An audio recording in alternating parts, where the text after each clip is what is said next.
Let me introduce myself. I'm Barry Ronan, Treasurer of the Diocese. I was appointed in June of this year. Prior to my retirement in March of 21, I was the CEO and President of a health system in Maryland. I served in that capacity for 22 years. And all in all, I've been in healthcare for 45 years. I'm actually glad to now be retired and out of that, as there have been so many changes since the most recent pandemic.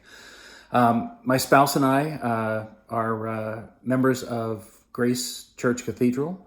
We, in fact, have been members for the last year plus. After my retirement, I moved to Charleston on a full-time basis. My appointment as treasurer has been rewarding in so many different ways. It's truly been a blessing for me, learning about the diocese, working with some unbelievable people, and then once again, more directly serving the Lord. Most importantly, from a finance perspective, it is my pleasure to report that the diocese is financially sound. Pledges and giving throughout the year have been very strong. And I just want to make sure that everyone receives my great thanks and appreciation for your continued support of the diocese. The declarations of intent for 2023 will be going out to churches throughout the diocese at the end of November, early December. Since the Supreme Court of South Carolina's decision to return churches and properties this year, much work has been occurring in addressing the needs of returning churches as well as supporting their missions and anticipated growth. We have been working to support those congregations where their churches were not returned.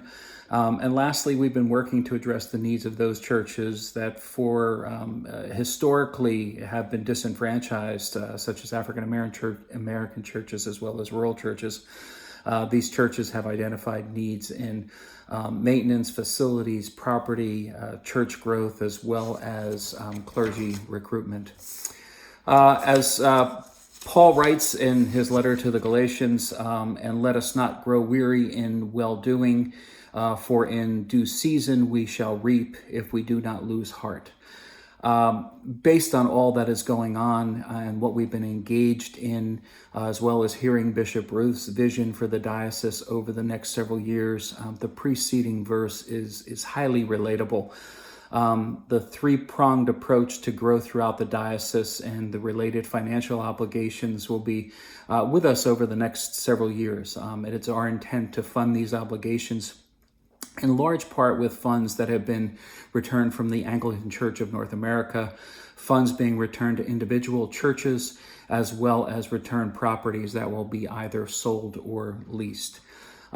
Before I close, I do want to remind all about our grants program. Over the last year, the diocese has distributed over $132,000 in grants to several churches.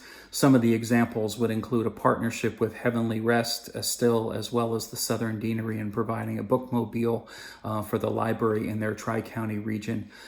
There was a youth ministry program that we supported at Good Shepherd in Somerville, and then a variety of funds being allocated to support clergy for congregations where there is no full or part-time clergy.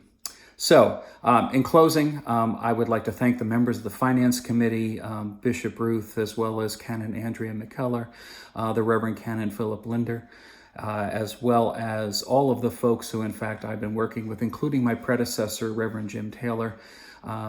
Everyone has been absolutely wonderful to work with. Each is truly touched by God in their dedication and commitment to the diocese, and they have provided me just wonderful support, guidance, and direction as I embark on this new role.